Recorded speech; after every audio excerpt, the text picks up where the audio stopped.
Hola, muy buenas tardes. Espero se encuentren bien. Vamos a realizar el video para la importación de datos desde la tabla de Qualcoder hacia R para poder realizar un análisis mixto de datos. Bien, entonces iniciamos con la parte de importar texto a CSV desde R. Una vez que ustedes ya tienen importada exportada más bien su tabla de datos desde Qualcoder, vamos a ir a archivo, importar, importar archivo de datos de R, formato de importación, importar datos de texto CSV. Una vez ahí, vamos a ir al nombre de archivo, hacemos clic en el botón de abrir diálogo de archivos y ahí abren donde sea que tengan su archivo, le dan clic en abrir. Revisen que esté importando de manera adecuada, por ejemplo acentos, etcétera. Entonces, ok, valores separados por comas, bien.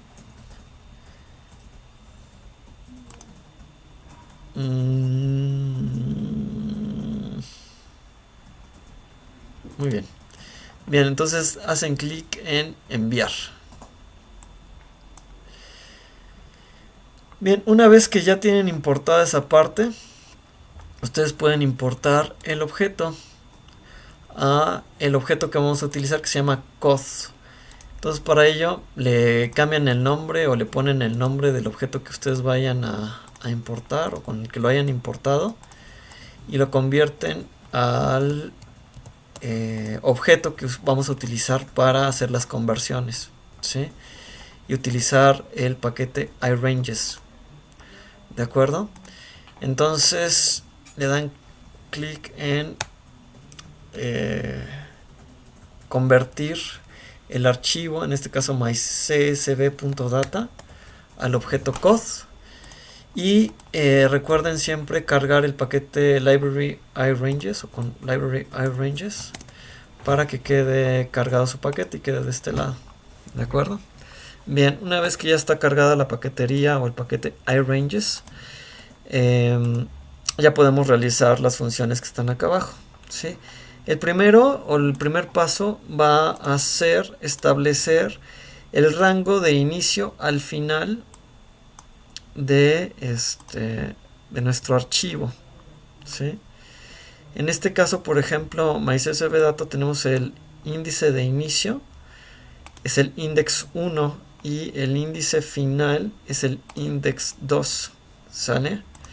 Entonces por eso vamos a realizar esta parte, ¿no? Entonces vamos a hacer control enter, entonces ya nos creó un objeto que se llama el objeto IR para establecer en dónde empieza y dónde termina, ¿no? Ahora va en ese objeto de iRanges, lo que va a hacer es encontrar aquí está la clase iRanges, va a encontrar en dónde se solapan las codificaciones que ustedes tengan, por ejemplo, ¿sí? Entonces lo que va a hacer es encontrar esa parte, ¿no? Entonces ya le dan enter, lo que está haciendo es encontrar en dónde se solapan, ¿sí? Bueno, y finalmente ya con esta en este paquete donde perdón, en este objeto que es en donde se están solapando esos dos, vamos a encontrar en donde hay coincidencias, query hits, ¿sale? Entonces eso lo vamos a pasar al objeto QH, ¿sale? Ok, aquí ya tenemos un objeto de cadena que se llama query hits, o digamos en donde se encontraron resultados para la búsqueda del solapamiento con base en los nombres de nuestro archivo. Entonces aquí está code file name, que son estos campos, y encuentra en dónde coincidieron en esos archivos los elementos. ¿Me explico? Y bien, al final vamos a ver en donde coinciden los códigos, que sería subject hits. Entonces eso lo vamos a pasar de este lado, control enter. Entonces ya tenemos las dos cosas, ¿no? En dónde coincidieron los códigos, en qué archivos coinciden. Y entonces ahora vamos a asignar al objeto, o se puede asignar a un objeto en donde se encuentran nuestros hits o query hits, ¿sí? Lo que está aquí abajo es lo mismo que lo que está aquí arriba, nada más que se encuentra de manera reducida, ¿sí? Finalmente, una vez que ya tenemos los object hits, podemos revisar en dónde coinciden los query hits con los subject hits, ¿de acuerdo? Y eso lo vamos a pasar a el objeto i. Ya está. Bien, lo que está aquí, FO, es lo mismo que está antes, nada más que en un texto reducido. Realizamos, por ejemplo, la relación entre el rango inicial y el rango final y encontramos en donde coinciden, y aquí estamos realizando los overlappings, ¿sí? En donde coinciden, ¿sí? Si ustedes lo hacen antes o después, digamos, van a obtener el mismo resultado. Bien, con estos elementos nosotros ya podemos realizar nuestra tabla de coincidencias, ¿sí? En este caso lo voy a hacer con los resultados que ya tengo, para no estar duplicando los objetos. Entonces, para hacerlo, tengo que colocar los mismos nombres que tengo acá, ¿de acuerdo? Para ello vamos entonces a utilizar los subject hits, que va a ser y los coding hits, que es el de abajo, ¿no? Entonces aquí yo le puse fall, subject hits fall y L, y coding hits FO y L, pero en este caso lo tengo al revés, es FOL, FOI, y aquí lo tengo con FOL y FOI. Okay.